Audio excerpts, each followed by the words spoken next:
sebenarnya yang layak menyandang gelar Khalifah Ar-Rashid yang kelima, ya, atau Al-Khalifah Rashid yang kelima, itu bukan Umar bin Abdul Aziz, ya, tapi Al-Hasan bin Ali. Meniti jalan orang-orang mulia bersama para sahabat Rasulullah SAW, kita nikmati keindahan Islam.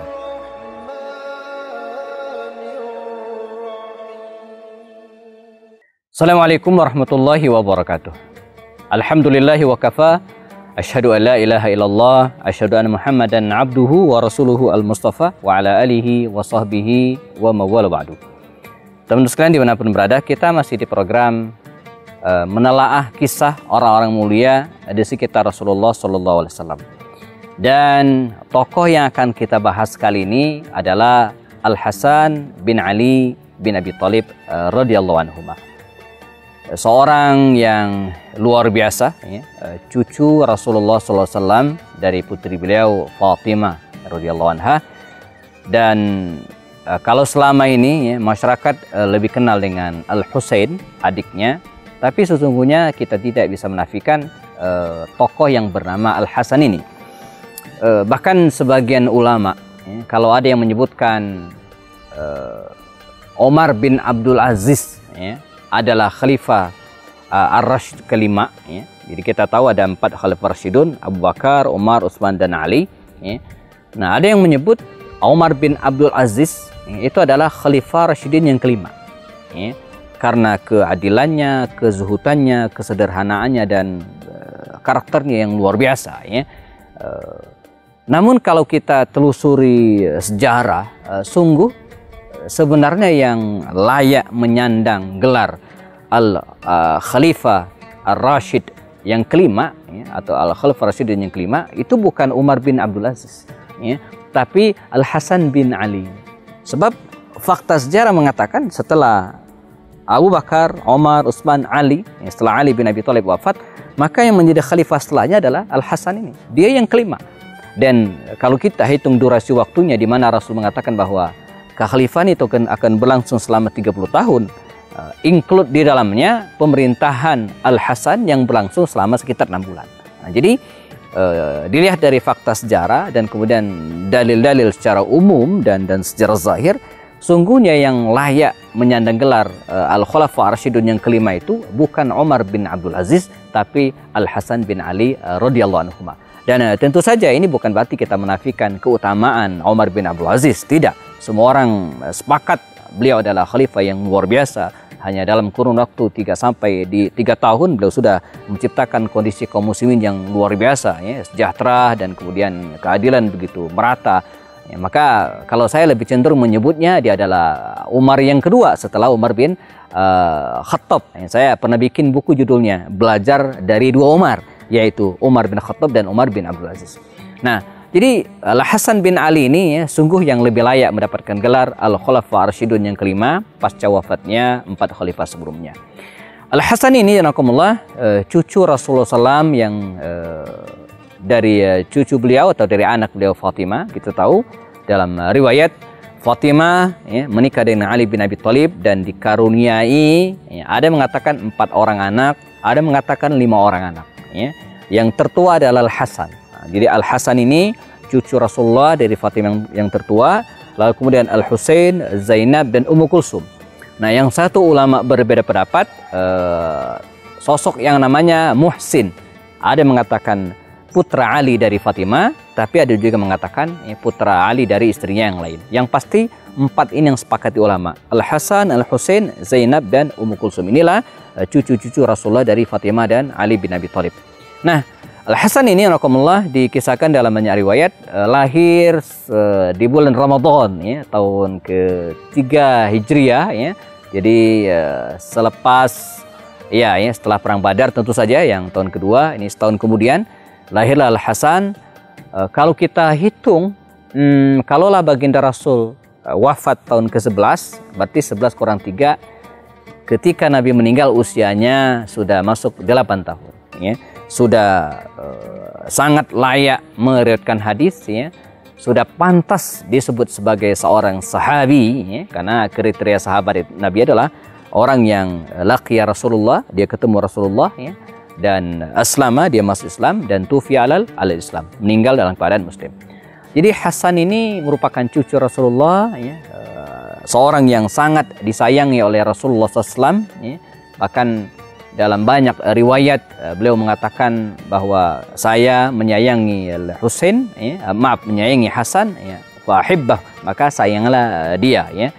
Dalam banyak riwayat Rasulullah selalu menggendong Al-Hasan ini, sehingga secara fisik gitu kan, secara karakter Al-Hasan ini betul-betul mewarisi Rasulullah SAW ya. Bahkan dia disebut salah seorang yang disebut sebagai asbahun nas, orang yang paling mirip dengan Rasulullah SAW ya, baik tingginya, postur badannya, rambutnya, cara bicaranya gitu ya. Jadi cara bicara Al-Husain ini begitu mirip dengan baginda Rasulullah SAW. Dibanding dengan adiknya Husain ya, Hasan ini lebih lembut, lebih halus gitu ya, dan lebih kelihatan sabar gitu ya dibanding dengan adiknya Al-Husain. Nah, dia menyertai baginda Rasulullah SAW ya, 8 tahun kalau kita hitung ya, dari tahun ketiga Hijriah dia lahir ya, lalu kemudian wafat Rasulullah tahun ke-11, jadi usianya sekitar 8 tahun. Dan setelah Rasulullah SAW meninggal dunia ya, maka Hasan ini tumbuh dalam didikan ayahandanya, tumbuh dalam didikan bibi-bibinya. Waktu itu ada masih banyak para sahabat Nabi yang hidup, para sahabat Nabi yang hidup. Dan Hasan juga bukan hanya belajar dari Rasulullah SAW bagaimana menjalankan Islam dengan baik, tapi juga Al-Husain belajar dari para sahabat yang masih hidup pada waktu itu. Sehingga dalam diri Hasan ini ada keutamaan yang luar biasa. Beliau orang yang memiliki pengetahuan yang cukup tentang Islam. Dan ada kisah menarik ya. Ini pelajaran bagi kita yang bergelut di dalam dunia dakwah. Suatu saat Hasan dan Husain ini melihat seorang kakek yang berwudu ya. Kakek yang berwudu, dan dikisahkan wudunya itu ya, salah, dia salah wudunya, keliru. Mungkin ada anggota tubuh yang tidak terbasuh dengan benar gitu ya. Nah, wa minal adab. Nah, ini adab bagaimana menegur orang yang lebih tua dari mereka ya. Tidak mungkin bagi Al-Hasan dan bersamanya Husain pada waktu itu untuk menegur kakek ini gitu kan. Ini nggak sopan. Maka mereka bersandiwara gitu ya. Jadi wudu, pura-pura wudu dan saling menyalahkan. Akhirnya kakek ini yang membenarkan. Begini yang benar. Ini nih teladan yang luar biasa gitu kan. Merupakan adab bagi kita ya. Bagaimana kalau menegur orang yang lebih tua itu harus ada caranya, tidak sembarangan ya.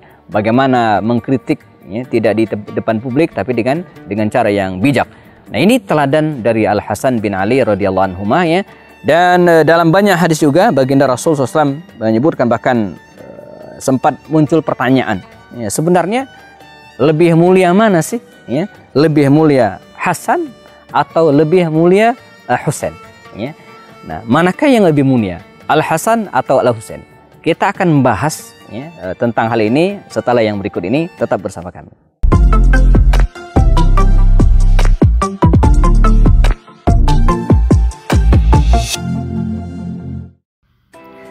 Meniti jalan orang-orang mulia bersama para sahabat Rasulullah SAW, kita nikmati keindahan Islam. Manakah yang lebih mulia, Al-Hasan atau Al-Husain? Tentu saja ketika kita menyebutkan kemuliaan salah satu di antara keduanya, bukan berarti kita menyepelekan dan merendahkan pihak yang lain.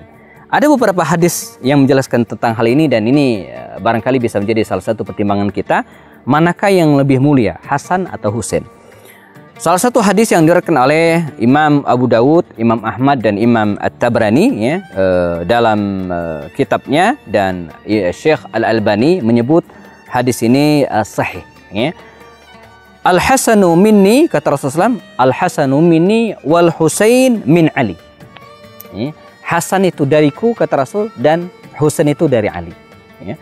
Sebagian ulama menafsirkan yang dimaksud dengan Al-Hasanu minni wal Husain min Ali pada karakter keduanya. Jadi Hasan itu betul-betul mewarisi karakter Rasulullah yang lembut, halus, sabar. Tapi Al-Husain itu betul-betul mewarisi ayahnya, Ali bin Abi Thalib. Jadi masing-masing punya kelebihan dan kekurangan. Dan dalam perjalanan keduanya ya, menentukan atau ditentukan ada dua karakter ini ya. Kemudian riwayat yang lain dari Imam Al-Bukhari bahkan dan kitab Sahih Imam Bukhari dari Al-Barra bin Azib dikatakan, Ra'aitu Al-Hasan ibn Ali ala atiqin Nabi sallallahu alaihi wasallam wa huwa yaqul. Ya. Allahumma inni uhibbuhu fa ahibbah. Ya.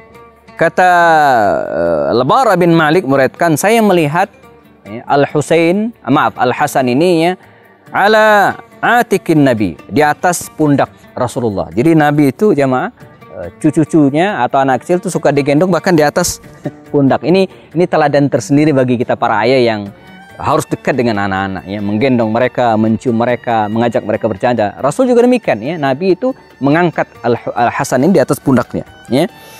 Ala atiqin Nabi sallallahu alaihi wasallam wa huwa yaqul, dan kemudian Rasulullah bersabda. Apa kata Rasul? Allahumma inni uhibbuhu fa'hibbah. Ya Allah, sungguh aku mencintainya, fa'hibbah, maka cintailah dia. Ini khusus hadis ini ditujukan oleh Rasul kepada cucunya Al-Hasan, bukan kepada Al-Husain. Dari Anas bin Malik, dari riwayat Imam Al-Bukhari juga dikatakan, lam yakun ahadun asbaha bin Nabi SAW min Al-Hasan ibni Ali. Ya. Jadi tidak ada orang yang lebih mirip dengan Rasulullah SAW selain Al-Hasan bin Ali. Nah ini juga bagian dari keutamaan seorang Al-Hasan. Ya. Dalam riwayat lain dikatakan, dan ini jelas sekali, dan ini hadis ini khusus bagi Hasan dan tidak bagi Husain. Ya. Ibni hadza sayyidun. Ya. Cucuku ini kata Rasul adalah sayyid. Ya, dia Rasulullah menunjuk Al-Husain, Hasan, mengatakan kepada Hasan, Ibni hadza sayyid. Ya. Anakku ini atau cucu maksudnya adalah sayyid, adalah pemuka.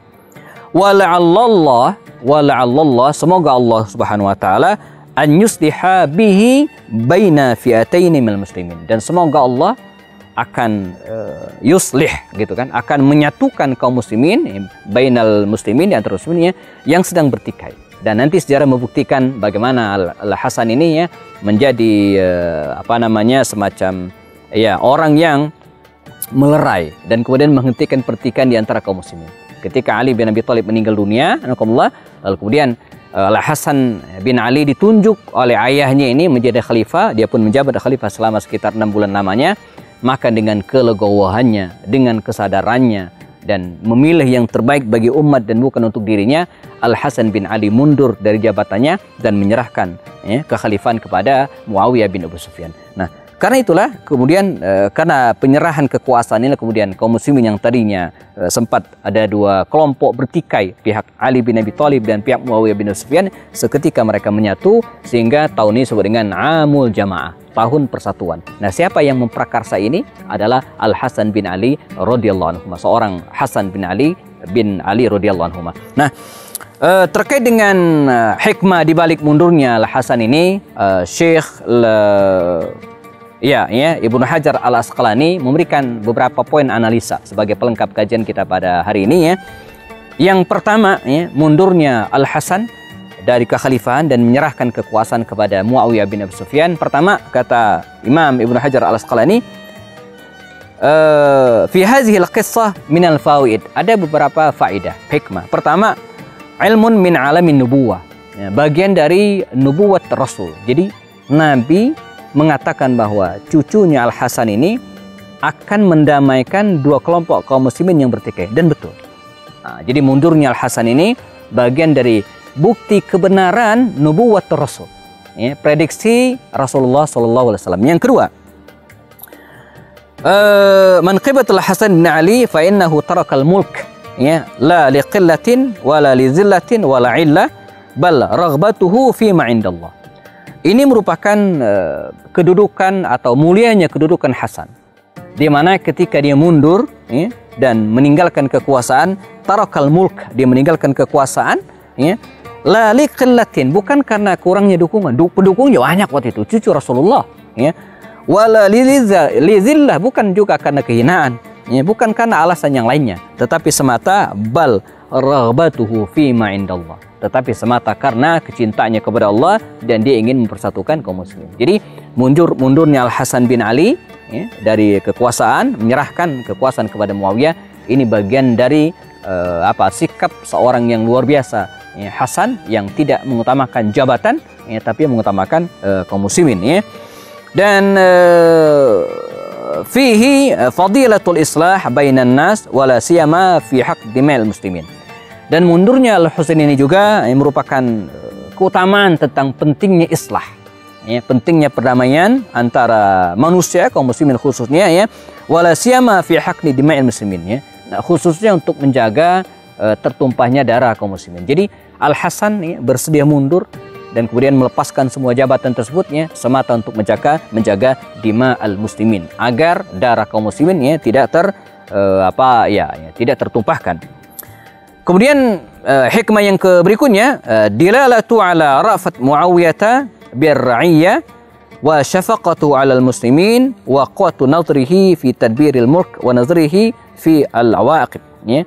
Menunjukkan tentang ra'fat Muawiyah birra'iyah. Jadi kemampuan kelembutan seorang Muawiyah terhadap masyarakatnya, ya, wa syafaqatuhu 'alal muslimin, dan terhadap kaum muslimin, wa quwwat nazarihi fi tadbiril muluk, dan kemampuannya dalam melaksanakan pemerintahan, gitu kan, wa nazaruhu fil awaqib, dan pandangannya untuk masa-masa yang berikutnya. Jadi